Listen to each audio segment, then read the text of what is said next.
Save on O'Reilly Brake Parts Cleaner. Get 2 cans of O'Reilly Brake Parts Cleaner for just $8. Valid in-store only at O'Reilly Auto Parts. O'Reilly Auto Parts.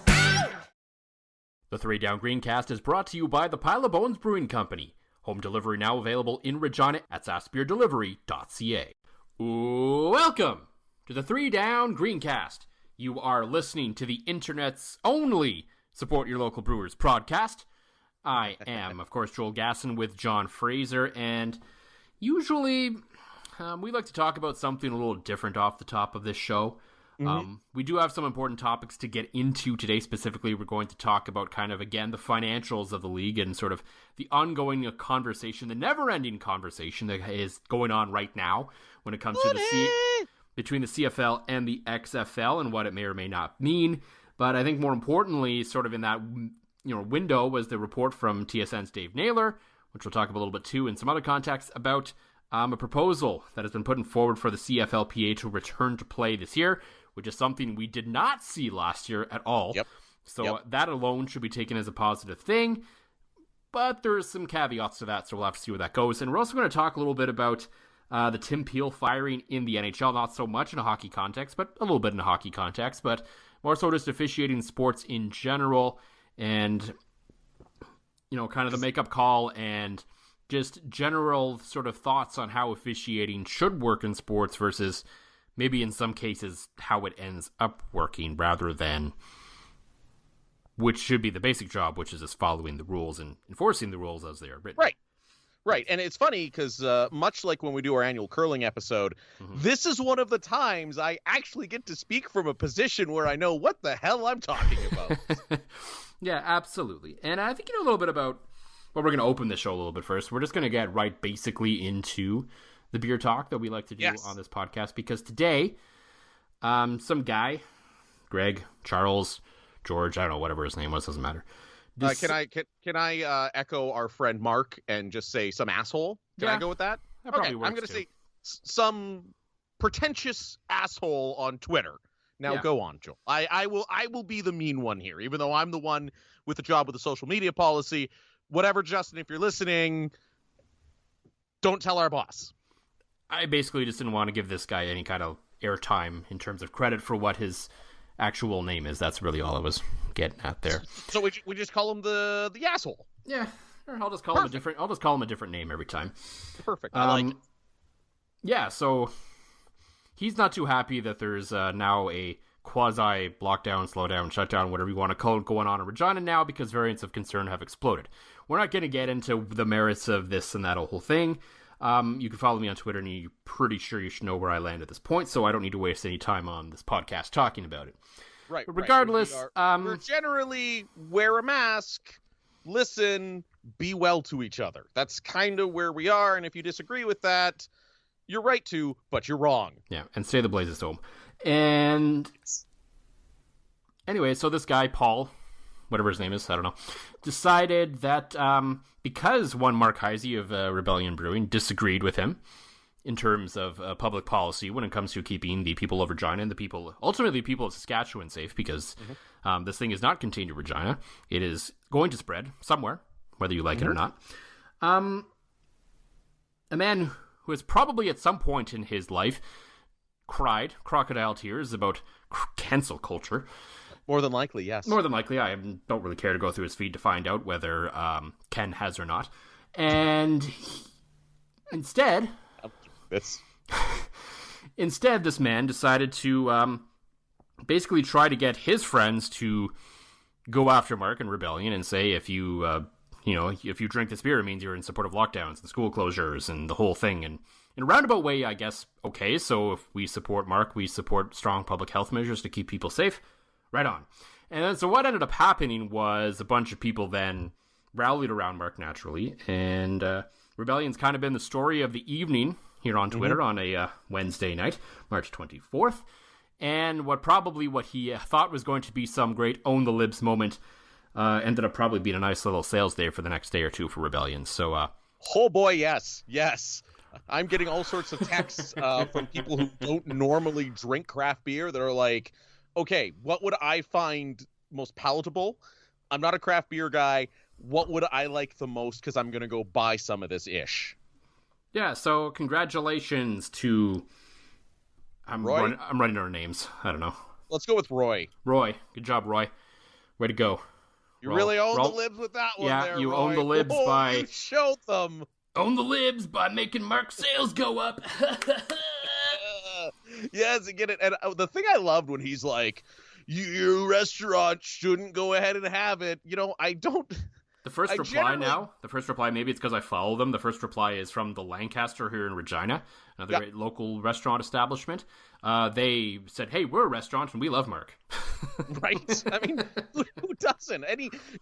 I honestly judge the quality of a place here in Saskatchewan that has a fantastic craft beer. Like, we talk about all of them all the time. I mean, you and I kind of have our fallbacks and our staples, but like, the first thing I do now, and this reminds me of going to BC a couple times, Victoria, what was a craft beer mecca. Mm-hmm. When you walk in, I know it's a good place when I go, what do you have that's local? And they're like, oh, we have Pile of Bones and Rebellion and Blackbridge and Nokomis and 9 Mile. And you're like, yes, this will do. This will do nicely. The key is not always necessarily volume, but the key is when you go to a place and you ask what's local, and the servers or the bartenders actually know which ones are local and which aren't. Right. Or even just having them available. I mean, and I think any locally owned joint generally kind of has that. Like, anywhere I've gone in Saskatoon that's not franchise owned, or if they're a franchise with independent ownership, they have tons of variety. So, yeah, I don't think because you said it there, Mr. Probably drinks Coors Light and only fucks in the missionary position while you cry a little bit. Was that too far? That might have been too far. Doesn't matter. Anyways, I don't think anybody's going to stop drinking your kokanee and boycott Mark. And if you do, great. I don't want none of you jerk faces around while I'm drinking my fine local spirits. Absolutely. So, in honor of Mark Heise and all of the good local businesses that are making sure, and have actually some of which have pushed for stronger measures long before the government of Saskatchewan implemented them in Regina and potentially elsewhere as well, we're going to raise a glass to all y'all tonight. So, John, in that regard, what is in the glass this evening? Well, in the glass this evening, this is the one I've been saying to my friends that aren't big craft beer people. It's Get Yourself Some Beer by Rebellion. Mm-hmm. It tastes like beer. I know that's goofy to say.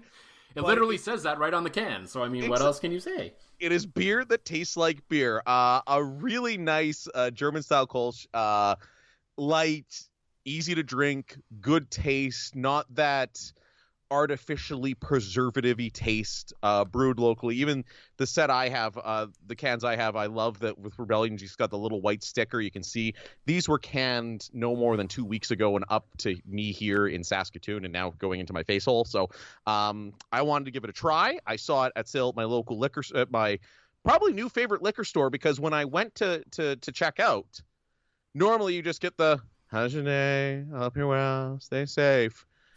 I walked up, and this guy, I wish I would have got his name, at Urban Cellars in Market Mall, was like, hey, have you tried other Rebellion products? And I'm like, yeah, they're awesome. So is Pile of Bones. The white IPA is basically my go-to.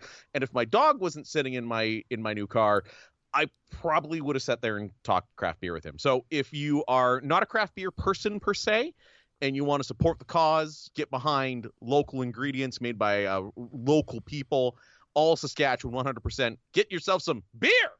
Yeah, and if you're one of those people who likes to buy in volume, those beer is also available in 12 packs. So that's...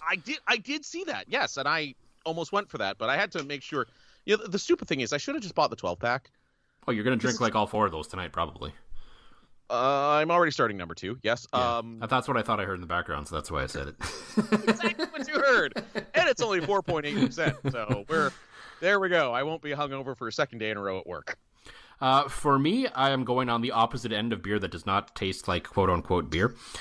Because I'm going to be honest, I was going to drink beer, and then I saw you post on Twitter that you had some, so I assumed that that's where you were going to go. So I went in the opposite direction of that. And last weekend, I picked up a 4-pack of the Majestic Milkshake IPA.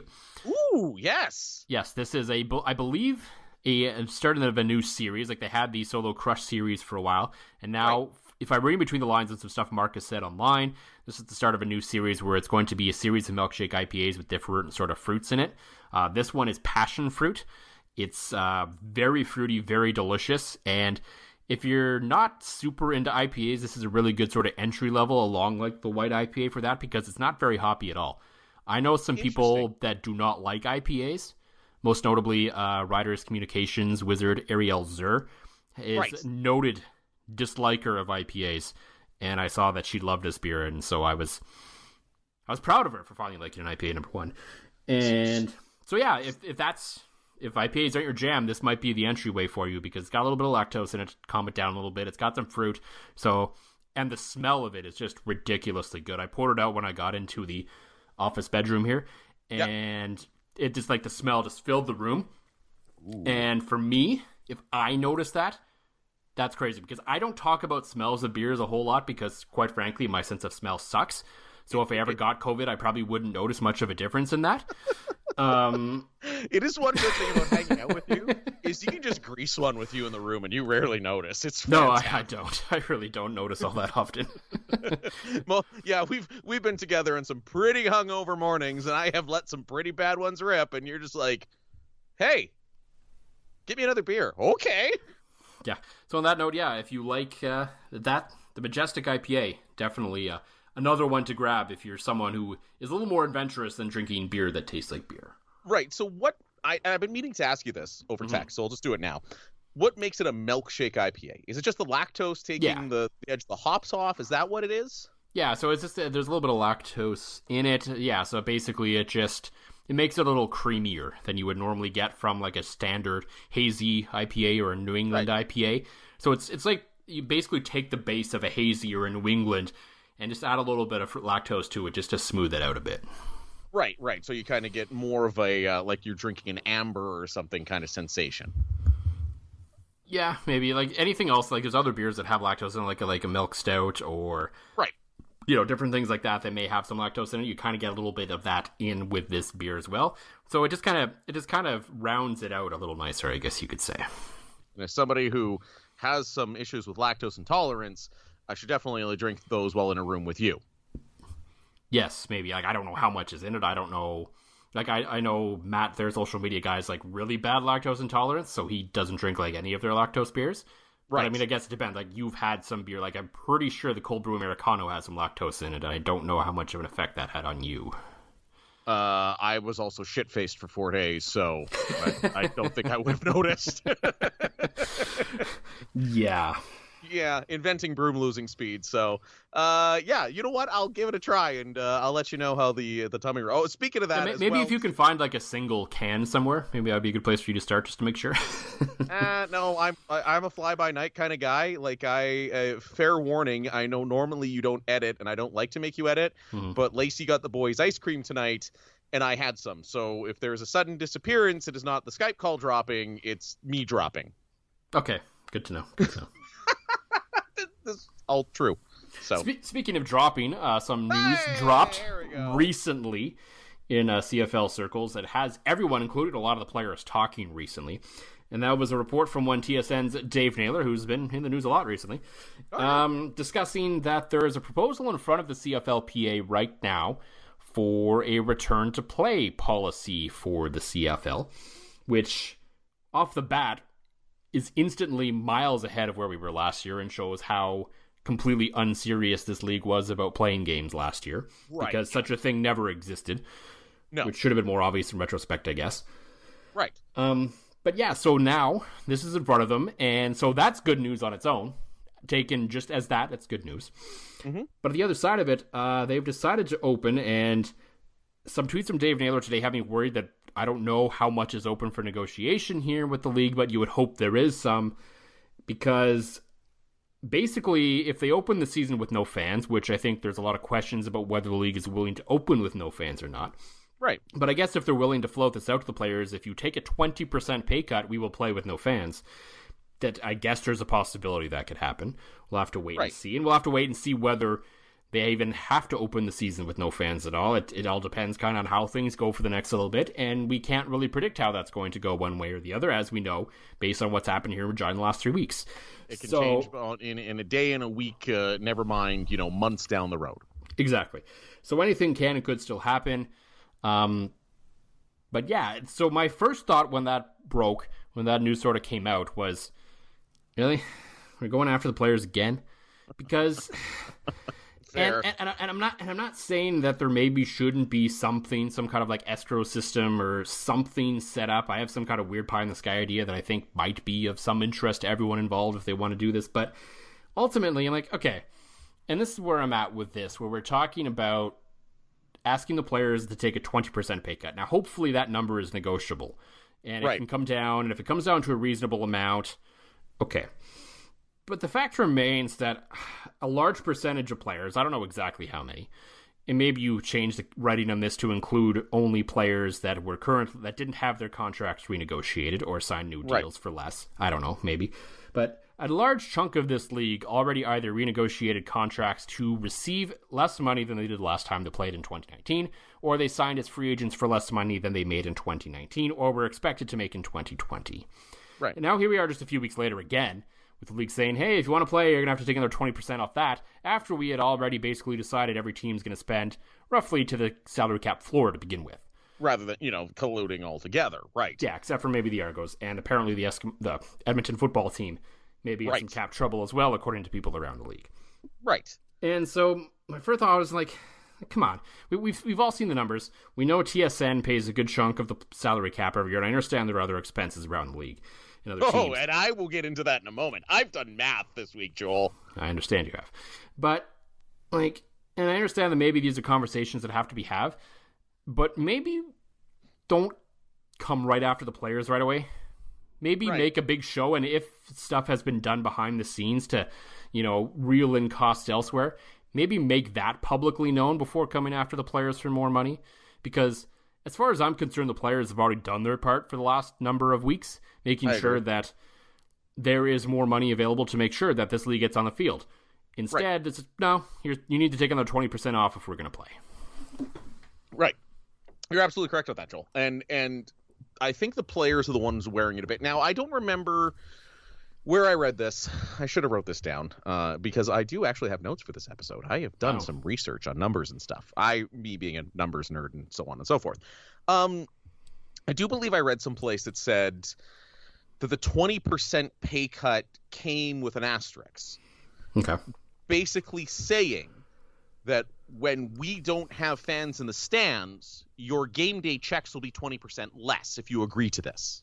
Yes, so there's basically a sliding scale. What that scale is at certain capacity numbers, we don't know at this point. But essentially, as capacity goes up, that number of 20% goes down. Right, and essentially what they're doing is, in the National Lacrosse League, players in the playoffs are paid a percentage of gate revenues. Mm-hmm. That's almost what they're kind of doing here, saying that if we have nobody in here, we need you to wear the 20%. If we're at 50% capacity, 10, blah, blah, blah. But I understand that. But all of this should have been laid out before free agency began. Oh, absolutely it should have. And I agree with you that the teams and really the league needed to do a better job. Now, the league did essentially cut costs by laying off just about everybody. Well, and like League HQ money is frankly not that big of a deal in the grand scheme of things. No. But because these are 9 franchises operated differently, and whether the league is successful or not is based on whether those teams make money or break even, not kind of what goes on at HQ. Right, exactly. And it's just it's funny though, and you mentioned that, it's funny to see the league come out and say, yeah, we've had to make tough decisions, we've had to lay off people. By the way, we need a 20% cut. The league themselves can back it up and say, yeah, hey, we basically gutted our ability to make product, so now we need you to take one for the team because you're the other product, while the teams have done nothing. Oh, that's entirely fair. Like there's definitely been layoffs at teams. There's definitely been salary rollbacks at teams. But I think before asking for the players for more, there are certain high earners within organizations that need to show good faith and publicly come forward and say, hey, we've taken this much of a reduction this year to make sure that our teams are playing this year. Right, and in researching this, and in researching our boy, John Hodge, I feel like now that we have two Hodges, I have to differentiate between the Hodges. Well, I think in the context of this podcast, for now at least, Hodgie is John Hodge, because unless we're specifically talking about curling. Right, which we may be doing more of in the future in a partnership with other Hodgie. But regardless, that's when the season starts. Looking at the numbers, there's one number to me, and I've seen a lot of talk about it on Twitter, and I'm surprised that nobody has drawn their eyes to this. And maybe this is my tinfoil hat, but when you look through the financials last year of the 3 publicly traded teams that are publicly available, you see some trends. You see each team spends about $1.5 million on sponsorship. So you have to assume that's probably your sponsorship sales staff. That's probably that. Same with ticket revenue. Winnipeg, Edmonton, the Riders, all between like $900,000 and $1.4 million. So if you actually do the math, that number is not the one that sticks out to me, because that's about 8% of the revenue, which is a fairly fair, conservative, rate of pay. You're taking 8% of your total revenue in your tickets, and you're giving it to your salespeople, you're giving it to your customer support staff. Okay, that makes sense. The one that boggles my mind, if you look at the numbers, now remember, the salary cap floor is $4 million-ish. The Saskatchewan Roughriders last year spent $4 million on administration. If you go to the Riders website, there's about 20 people that you could possibly count in administration, including team president Craig Reynolds. The Edmonton Eskimos, around $3 million. The Edmonton football team. Ah, crap, we've both done it tonight. I caught myself before I finished it. You did. I didn't. I'm too busy reading notes and actually using my brain for once, rather than just drinking and ranting. So the Edmonton football team, about $3 million in administration, while still having football expenses, game day expenses. So my first thought was, okay, who's in administration? Is it your concessions? Is it your game day ops staff? Is it the guy that fires the t-shirt cannon? But those are all separately attributed in all these other lines, right?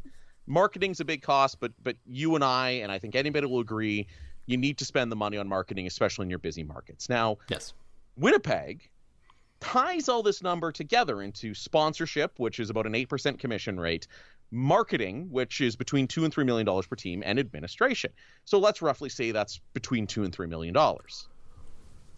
Well, holy crap.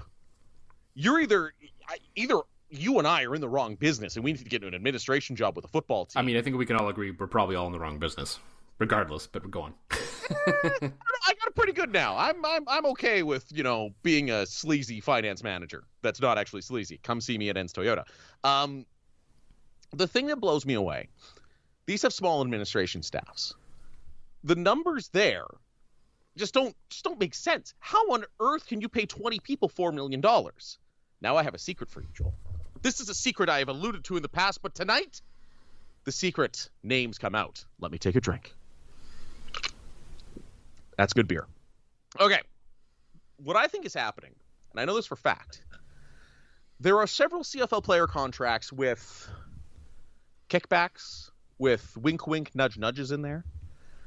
I can speak of one that I know of for a Riders offensive lineman that lives near Regina and has been born and raised near Regina, that when he signed with the Riders, on paper, he signed for less money than he originally was paid in Winnipeg, but also was given a hotel allowance because he wanted to live in his hometown, was given a truck because he wanted to commute from his hometown, and other wink, nudges. That doesn't show up under football ops, because then you'd get busted. You'd be in salary cap violation. Every team does it. Remember, to be clear, every team does this. This is not unique to any one franchise. No, absolutely. It's just this one franchise. I know this within 1 degree of separation. I played hockey with this guy's brother-in-law, so I knew this. I knew the story. I knew it all. Remember the old Cavis Reed envelope money? Mm-hmm. Where did that come from? I think what the league needs to do, and this was suggested by Jacques Cartier on Twitter, I think the league needs to be more involved in the finances of all the teams. I don't think we need to go full MLS. I don't think you need one part owning 9 parts. I don't mind it either, though. I don't hate it either, but I think that's a pretty dramatic swing across the CFL right now. I think the first step... It wouldn't get done probably till like the 2023 season or something, but yeah. Right. It would take a while. But to me, the easiest step you could do is every dollar you spend has to be audited and reported to the league. Then the league can find the inefficiencies. And this was Jacques' idea. Maybe you handle a little bit more communications of the league office, right? This is not me saying people should lose their jobs. This is me saying that, maybe we don't pay ex-players $200,000 a year to retire and be an ambassador for the Rough Riders when they're in the Hall of Fame as a BC Lion. As a wink, wink, nudge, nudge. Maybe when the league gets their hands on that, they go, holy shit, our salary cap is $5 million and these teams are spending $4 million on basically nothing. That's what the league needs to do. That's how you fix the problem. It's just, and the tell to me that there's something a little kinky with these administration numbers is the fact that the Bombers hide theirs. They didn't used to. I can't find their old annual reports, but I always remember looking back at those numbers because you and I, me being a numbers nerd, we've talked about this a few times. Mm-hmm. So let's get a rollback from those guys. Let's cut some of the ex-players off the teat of the team when the guys putting their asses, bodies, and minds on the line every single week for your entertainment are being at a salary that, for many of them, is roughly what most of us on average are probably making. I hate to say, I do very well professionally. I make more than a lot of CFL players, and that doesn't make any sense to me. I sit in a chair. I'm not shortening my life taking hit after hit after hit. I don't know, sitting's the new smoking, they say. Yeah, they really do. Since the pandemic began, I'm a little hungover a lot of days, so I do a lot more sitting. I should do more walking, but I'll wait till I have my COVID vaccine. It just... It boggles my mind that teams are spending like drunken sailors on administration and hiding these costs for about the same number that they're paying the players. Oh, for sure, and we're on the same page there. And I think the salary cap isn't really reflective of the full scope of salaries. We've even heard people talk about this, where they should release the full number of how much they're paying on salaries just for the sake of the PR of the league, so they don't quite look as cheap. Right. Because there's all kinds of guys on practice squads and in injury reserve and all these kinds of things that don't count against the cap that are still getting paid. Right. So it bumps it up. Like on average, I think teams generally spend about $6 million a year just on salaries, which is well above what the cap is. Right, exactly. And a lot of these guys get housing allowances and bonuses, and a lot of that's built into their contracts and then is accounted for in the cap. Right.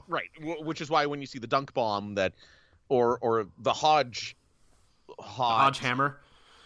Oh, you beat me to something way better. I had nothing good. I'm glad you did. I was going to say the Hodge hot cake because hot cakes are delicious, especially with some real maple syrup on there. So when you have a dunk bomb or a delicious Hodge hot cake. Try saying that 10 times fast. No, thanks. All right. You see those numbers, and you're right. Those are all counted for the caps. Everything you and I are talking about is just a fancier way of doing the Cavis Reed envelope money. Or the money that, what was it? Like Anthony Calvillo was on the books for like $300K, $250K for years in Montreal. Right. But everyone knew in total he was probably getting about $1 million a year. Yep, the old speaker fees and all that kind of stuff. And yeah, and to me, don't ask the players to cut the money that goes into their checking account. Especially when, and let's talk bigger picture here. When a lot of these guys, and like Mike Riley and Bo Levi Mitchell and even Cody Fajardo, they can stomach these cuts and they'd be fine. Right. But a lot of these guys come up from the United States. Right. And they're, especially a lot of the young rookies, younger players, are going to come in here. And they're coming in to make 65,000 Canadian. Right. And then they get to go back in the States in the off season and that cuts off, whatever the exchange rate happens to be at the time. That cuts off a pretty good percent. Then you want another 20% taken off on top of that, on top of the fact that a lot of these guys didn't get paid really for the last year. Some of them were lucky to get to the CEWS. Not everyone did, though.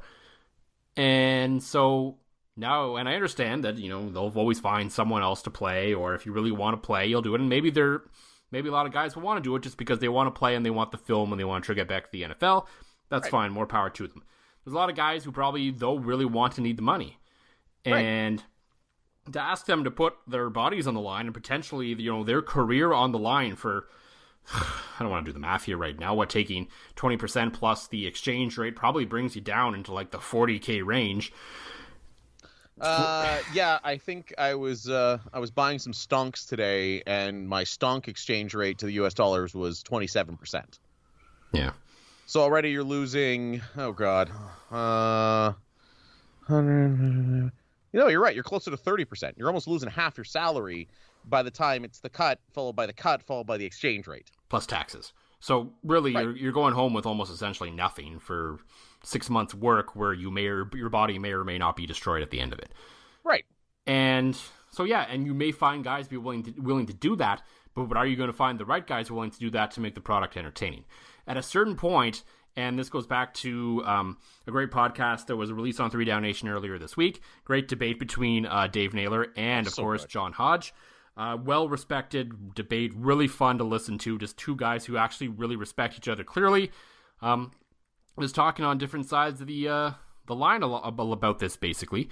And and it came down to the point that Dave Naylor brought up, which was that he talked to a former owner who broke it down as they pay people too much, and he singled out players and then everybody and then coaches. And I don't think that order is any accident. And maybe you pay everyone overall too much, but to single out the players first, to me, is a joke, because they are the product. And as we've seen from the piece over the weekend from Hodge about, sort of the business model and the revenues of the league, the percentage of overall revenue that goes to the player in the CFL has actually gone down since 1976. It's gone from like 50% down to like 30% or something. Right. So the fact that you have all this revenue that is in some form or another, whether you believe it's quadrupled, tripled, doubled, depending on what you think sponsorships were in the 70s compared to now, I don't know. That's basically seems to be the sticking point about how much revenue in real dollars from then to now has really changed. It still produced far more than it did then. So really, I mean, and again, I can understand that maybe, okay, we start games without fans in the stands and we're bringing essentially no revenue per game. Okay, maybe if the players understand what the league's going through and the players can see, frankly, I think the players almost need to see the books at this point to make sure that this is not bullshit, and that the teams are doing everything they can to make sure that their expenses are all in line, and say, okay, we're not going to take 20, but let's talk. And maybe there's something there. And I mean, that's basically the only thing. If I'm the players, I think this is an opportunity for you to finally say, stuff it. Absolutely. And the players' initial reaction should be stuff it, because the players have been asking, remember, I think it was the last Rider training camp you and I worked together, remember Ricky Foley's epic rant at the end of it, that we were basically both writing a BS fluff piece about, Saskatoon is great, I love Saskatoon, that's such a good time, oh my God, bikes, it's awesome. You might have been writing that, I don't think I was, but anyway. I probably was, because I was usually pretty lazy. Yeah, you were doing the real pieces. I was writing for the shittiest webpage you've ever seen, so I did not care. But a big part of that was that Ricky Foley going the F off and basically saying, show us the books. Like, you say you're losing all this money, and again, like, the teams that do show their books, like, again, I have on my laptop right now, I have the Bombers financial reports up right now. And as we know, within those reports, there's a lot of money that moves around weirdly, and they get less and less detailed every single year. Such as Winnipeg's. Yes, and in fairness to these clubs, these public clubs, they are basically not allowed to amass profit as nonprofit organizations. Right. And so when they're bringing in the case, the $20, $30, $40 million a year, each of them respectively, they have to spend it somewhere. So that's basically what they do is And I remember Haji said this on the podcast. It was basically, in Edmonton it costs $30 million to run a team, and in Winnipeg it costs $35 million, and in Saskatchewan it costs $40 million, because that's the money that comes in and they have to spend it. Yeah, you can't put that in a reserve fund because you are a nonprofit. No, so there's a little bit of one, but you can't build that forever because then it just doesn't look good. If the Riders are privately owned, some guy's banking $20 million a year and he's happy. Yeah, you're certainly right. And now here's the crazy thing. Just look at these numbers. The salary cap for the players, $5.2 million last year. Something like that, 5.2-ish. Football operations, $12 million were spent by the Winnipeg Blue Bombers in 2019. That means you're spending $7 million. You're spending more than your salaries on your scouts, on your travel, and again, like, these guys should be treated like pros and travel as such, but not to say that money wasn't well spent, but no, but your cap's $5.2 million. You're spending $12 million. There's probably no other sports league, at least in North America, that spends more on their sport upside than their player salaries. Absolutely not. Like, again, you look at the NHL. We know the salary cap's $83 million, and now that they're starting to report coaches' salaries, the high-end coaches are $3 or $4 million. Yeah, that would be like your high watermark for your players is your Bo Levi Mitchells, Mike Riley's at $750,000. That's the equivalent of paying your coaches $75,000 a year. That's not happening in the CFL. No, like there needs to be. And I am not slagging on the job, the time, the commitment from the coaches. No, and their salaries are capped too now. So exactly. But on the same note, like Ricky Foley said all those years ago, open up the books, show us where every dollar goes, and then we'll come to the table. And this should be the moment that the players do it. Because let's face it, the players are about to have another option. Yeah. The players, finally, to a degree, are starting to realize, because the PA isn't staffed by an old boys Canadian club that all will be rich no matter what. They need to grab the league by the short and curlies and go, show us the books, and then we'll talk. Absolutely agreed. I think it would be an ugly look for all the teams if you saw where every dollar went. Yeah, and so either two things will come of that. Either A, the league will be proven right and everyone will understand where the league is actually at, and it'll be okay. Sacrifices have to be made by everyone to make sure that this gets on the field. Or, oh, look, these private teams have been doing a lot of creative accounting over the years. 100% there. If you're MLSE, now again, the Stamps are in the same boat, except they actually bring in revenue. Right, exactly. The Stamps are, at the worst, from what I've heard, at worst, the Stamps before creative accounting are, making a little bit. They're not making huge money. But the thing I always go back to, my time in the National Lacrosse League, the Buffalo Bandits, with less fans, this is before the Pagulas owned the Bills. The Buffalo Bandits every year made more money than the Sabres. But they made sure none of that money showed up. That it always looked like the Bandits were losing money and the Sabres were making money. So you're right, that is happening, right? And it's, that's going on, the creative accounting to cry poor, and you're not getting, and okay, if you want to be creative, you want to use that accounting to cry poor. This goes back to a point that Haji made in his great podcast with Naylor. If you want to use us to basically bury your other losses, at least give us some love. At least let's tweet the Raptors, who have that. The Raptors are basically the fan base you want right now in professional sports. Yeah. Young, diverse. That's affluent. That's what you want. Tweet it out. Let's go Argos. The Flames. Yeah, the Flames do a little bit more than the Stamps. The Flames do a little bit more with the Stamps and the Roughnecks they do. And the Hitmen. Sorry, I was thinking of the junior team. Right. Which also, sorry, as an aside, it's funny, we're all slagging on the CFL for attendance, which has been fairly strong attendance-wise. Did you see the tweet by Football Canada's Jim Mullen the other day? Which one? About attendance, that he said this sport is so worried because attendance is down 30% across the board. No, I didn't see that one. It wasn't about football. It was about the Western Hockey League. Oh, yeah. Junior hockey's dying. Right. And yet we're all sitting here shitting on the CFL and making it seem like an inferior product when really... And I think junior hockey is a really strong comparison here. Not to like belittle the CFL's prominence in pro sports or anything like that, but just in terms of business.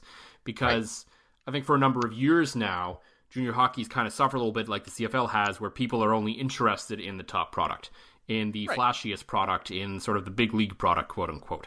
That's the NHL. Right. So what you're seeing is junior hockey has kind of fallen off the map in a lot of places. And strangely, though, and this is one point that I will give to Naylor a little bit, is he says, well, if the CFL is doing okay, why haven't franchise values followed? And I'm like, you know what? Fair point. That was really good, yeah. That's a completely fair point. Though I will argue to a degree that not making your business enticing for other rich people to buy is not necessarily a problem with revenue. It's a problem with, again, speaks to the league's marketing and overall image and that sort of thing more so than the actual dollars coming in. But regardless, it's a fair point. But at the same time, junior hockey teams cry poor every year. Junior hockey teams talk about how none of them make money. Their values still seem to be going up. The Blades just sold for $6 million a few years ago. Yeah. Now, though, to that point, to your point, to Naylor's point, with the franchise values, the only teams that ever seem to be for sale are the teams that aren't good at making money. It's your and let's talk about two of them specifically, though. There was a time before David Braley where the BC Lions weren't bad at making money. They had pretty good attendance. Yes. And then the Montreal Alouettes, and this is to me a Montreal thing more so than a CFL or anything like that, is unless you're the Montreal Canadiens, and even them to a degree, Montreal likes to support teams that win. And the Alouettes went through like 15 years being complete crap. So I don't blame anyone for not coming to those games anymore when you didn't know who the hell the quarterback was week to week. Well, and complete crap on top of having one of the least team-friendly deals in a stadium you'll ever see in professional sports. Yeah. That you can only play during certain times because you're on campus, right? Mm-hmm. But here's the other thing, though. So I don't think either of those markets are lost. I think especially since we've seen Montreal kind of ticking up a little bit at the end of 2019. So with Vernon so for them, 2020, I feel real bad for them that they didn't get to build off of that. They would be the number one hardest hit from 2020. Now, to Naylor's point, though, about franchise values, what do the Saskatchewan Roughriders sell for today if they go on the open market? Oh, God. What do the Winnipeg Blue Bombers sell for on the open market today? The Edmonton football team? Even I would say the Calgary Stampeders. Yeah. To me, the Riders. I haven't seen the numbers in a while. I haven't seen the reports listed in a while, but for the longest time, the Riders were the number 3 sports brand behind the Leafs and the Habs in Canada. Right. So the only teams that'd be like judging the NHL on the lack of growth in the price of the Florida Panthers. Yeah. You know, and this is the point I saw. It came up in our group chat, and it came up from some other people too. I want to make sure I give proper credit here, but it's basically, there was talk on that podcast episode about, and Naylor said it before, about bankruptcies and teams, sort of carrying the league. That happened in the NHL not too long ago, remember? Yeah. The Arizona Coyotes were on life support. Yeah, the Atlanta Thrashers are in Winnipeg because they were on life support. The Ottawa Senators had to be bailed out by the NHL, and the Edmonton Oilers had to be bailed out by the NHL back in our youth, like 02, 03. I remember that. The Canadian Equalization Plan is what they called it. The NHL went to strike to have a salary cap so you could still have the Florida Panthers wait 20 years before they're finally relevant, right? So, yeah, there's been lots of bankruptcies and stuff in every pro sports league. Do you remember, Joel, when the Minnesota Twins were almost contracted? Yeah, it was supposed to be them and the Expos. Right. They were just supposed to get rid of 2 franchises, which is simply unheard of. Unless you're the NFL. There's all sorts of stuff like that. The NBA... Even the NFL has seen a number of teams move in the last number of years. Now, granted, most of that stadium issues more than anything, but still. Mm-hmm. Well, you're right. But still, the NBA has been no model citizen. No. The NBA sees teams moved left, right, and center for various reasons. So... I did like a lot of Dave's points, but I think a lot of them are so flawed. Like legitimately, I think if the Riders go for sale, looking at their books and looking at the bullshit that they have to come up with to make it look like they don't make money and they still make money, It's like your tax return, right? I mean, who doesn't? Everybody wants to look like they don't make any money on their tax return, just like you don't want to look like you make any money on your annual report. The riders go up for sale. That's probably a $50 to $100 million price tag. Oh, at least. Like, if not more than that. The Edmonton Football Club, the same thing. The Winnipeg Blue Bombers, the exact same thing, right? So we can't judge it by franchise values and shit on the league for, ownership changes and stuff like that when the things that people would line up to purchase aren't for sale. I would even argue that the Ottawa Red Blacks would go for 20, 30 million these days. Oh, the Red Blacks in Hamilton probably have pretty good value. Yeah, I would say so. Right. You just don't see that. Mm-hmm. So I like that point by Naylor, but I think it's extremely flawed, and I don't think this league is in that bad of a spot. I think the players have been getting screwed for years by creative accounting, and the players need to see the books, and I have been standing on that soapbox since 2011. Mm-hmm. Or 2013 when I got back into sports. Regardless, it's the players need to see the books, and you're right. I hate seeing them get hammered on to take another hit when $7 million of a $12 million football ops budget didn't go to the players. Yeah, so basically what it comes down to, I believe, the CFL has the revenue there. They just need to tweak some things to make sure that everyone at least doesn't lose piles of money, and then they can go from there. Yes. Another thing that kind of needs tweaking in the world of sports is officiating. And this isn't meant to like shit on any individual officials. They all do their best for the most part, and they work hard. Yes, absolutely. But the NHL has fired one of its most controversial officials in Tim Peel. If you've ever listened to the Puck Soup podcast, you understand why. Mm-hmm. And it's interesting because he got caught on a hot mic basically saying he wanted to call a penalty against Nashville. Right. And there was an interesting interview with Matt Duchene on the ESPN radio station in the area this morning, on Wednesday morning, saying that, I guess, he was talking to Philip Forsberg about that, and he told the bench as well. So, I mean, that's kind of shady. But the thing is, this stuff goes on all the time, especially in the world of hockey. Oh, God. Oh, my God. Don't get me started on hockey refs. I used to be one. Yeah. And I think the whole thing comes down to what needs to happen from this, because it's easy to fire a guy who's a month away from retirement anyway.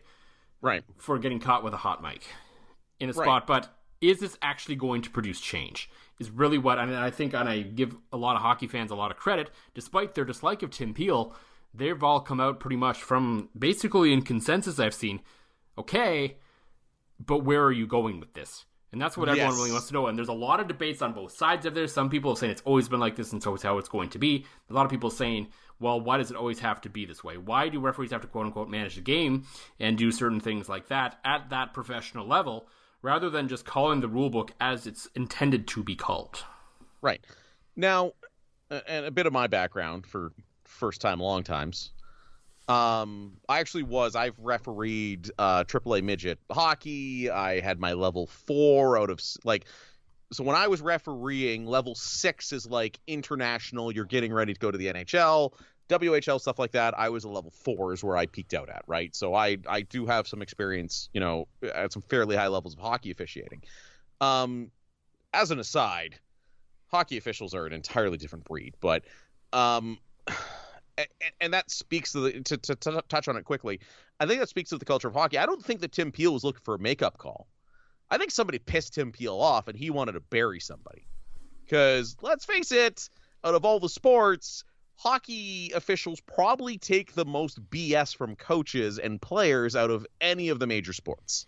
That's a culture thing that goes all the way down to the time I was tossing assholes out of games back when I was reffing Pee-wee games, Pee-wee AA games in Lloydminster for a fun Sunday afternoon, tossing both coaches, right? The thing I find the difference between hockey officials and football officials, and I've never been a football official. I've spent a good amount of time around them. I used to actually attend the officiating course when I was doing play-by-play because I wanted to understand the rules, and I talked to these guys post-game, and I still have some really good friends that are football officials. And one thing I will say about football is, anybody can throw the flag. Yeah. Anybody can see something and throw a flag. Football officials have a team mentality, while hockey officials have the me, me, me, me, me. I honest to God believe when a call is missed in football, it's because the call was missed because of human error, not because somebody's sitting there going, I'm going to put my whistle in my pocket because it's a 1-goal game with 10 minutes left in the third and you can get away with murder. Or suddenly it's a playoff game. Right, exactly. Like, and the funniest thing is, Joel, that's taught in Hockey Canada camps. Oh, I believe it. Like, we've seen it in the NHL in the past where they've wanted crackdowns on things and officials have done it. So there's no way the officials have come up with their sort of makeup, their whole schemes of makeup calls and putting the whistles away at certain times and all that on their own, and the league has just gone on along with it. Right. And it's funny, and the interesting point, that was Elliot Friedman that brought it up about hockey, and this ties into football too, because the Canadian government is finally kind of waking up and basically going, hey, we should get in on the sports betting game. Mm-hmm. A lot of dough there. There's a ton of dough there. God knows I lost a bunch of money on the Briar. It's okay. Colin paid for some drinks. We're all fair now. But I think if you want to be taken seriously, you can't even have the slightest perception that you're managing the game, that you're ignoring things if you want gambling to take off. And this is more a cautionary tale for football, I would say. That, I would agree, you know what?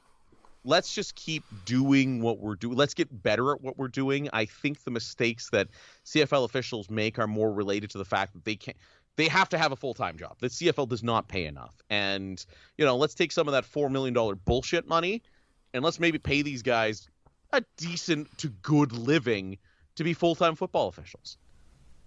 And let's not let this creep in that, oh, I have to control a game. I maybe have to bury this flag. I'm intimidated, something like that. Like, let's pay these guys, 6 figures. I'm not saying high 6 figures. I'm saying, pay these guys more than your average car salesman and go ahead and let them be good and not let this NHL mentality of makeup calls and stuff. That's always going to happen, because I can tell you, I've blown a call or two. I've blown lots of calls in my life. And it's weird, Joel. It's almost human nature that when you blew a call, you get this feeling in the pit of your stomach that goes, shit. Yeah, that's fair. Yep. I got to make this up. I got to make this right somehow. It's almost the Canadian in you. I have to correct my mistake somehow. And you do that by maybe calling something on the other side. So again, thankfully, we talk about football where, it might be a questionable holding call at, your own 40-yard line or something like that on second down. So, but I am a firm believer in call it by the book. Don't leave it to human error, and let's go. Yeah, things will still be missed, but let's go. Yeah, Matt Duchene essentially said that on ESPN Radio. He was like, the rules are there. They want to be. We just want the game to be called. And he's like, why should one team be punished because the other team can't stay out of the box? When you get into the even up calls, just to make sure that the teams both have sort of an equal number of power plays. Right. Imagine if they called the NHL rulebook like they should and Connor McJesus. Yeah. Like getting hacked and stuff. But I do find it interesting, Joel. As we're recording this, I've got the Jets and Vancouver game on silent, and while we're doing this, there have been in the second period, I believe there were 6 power plays for the two teams. So you almost wonder if something wasn't sent to the officials, like, "Hey guys, remember we were doing 13 power plays a game because we actually called the rule book? Let's get back to that." Mm-hmm. So I think nothing showcases more sort of the differences and how certain leagues take this seriously and support, and the CFL does it, than if you look at the NFL. If you look at the NFL just this past year in the playoffs, I think it was blatantly obvious that for some reason, I don't think it came down from anywhere, it was just for some reason in both the NFC and the AFC championship game, both sets of officials decided to essentially just watch the game. Oh yeah, you could get away with murder those games. It was weird. There were literally a ton of holding calls, especially in the NFC Championship game, like defensive holding, that could have changed that whole game and sent the Packers to the Super Bowl instead. Yes. Regardless. And then the next week, or 2 weeks later, clearly the riot act was read because the Super Bowl was officiated very differently than those two games were. So that's what it comes down to. It comes down to leadership from the league saying this is the standard on how our games are going to be officiated, and that's what the NHL has to change, and that's what the CFL has to keep in mind if they're going to get into gambling. And I think the CFL, maybe it's just me giving too much credit because I think CFL refs do a very good job, and I don't think there's anything nefarious going on. I don't think the league's telling them specifically to do anything. Maybe offensive holding, but I think that's just kind of a football thing in general, kind of a wink, wink, nudge, nudge to allow for more offense. But there's nothing super above, super obvious or super terrible about that, quite frankly. Well, and I think it still goes back to, especially if you're going to have gambling on these games, like pay these guys to be full-time officials. Like I have two friends of mine. One of whom is a full-time CFL official. The other one worked the first 9 games, I want to say. So they do a cut after a certain amount of games in the CFL that, your first year, you get to come in, you get to work X amount of games. You might be a reserve official. Then we want you to go back and do some more U sports and stuff with big responsibilities, right? Mm-hmm. So I have 2 friends of mine that do that. They both still work full-time jobs. Yeah. And kudos to them to take the time and watch video and work other games and perfect their craft. Like, I have a ton of respect for those guys able to do that. I can barely, work 1 job, never mind 2, and stay in shape because I'm a bit of a fat mess these days. So I think the CFL, before this becomes an issue, and again, you're always going to have human error. Oh, yeah. And I think a part of it, too, is maybe the idea of the makeup call slowly disappears as we learn to accept human error more in officiating. And that's not to say if you're a fan of the game, don't boo, don't get mad about it. But once the game's over, just flush it and move on. Right, exactly. And don't hate the best official in the league because sometimes he doesn't say procedure right.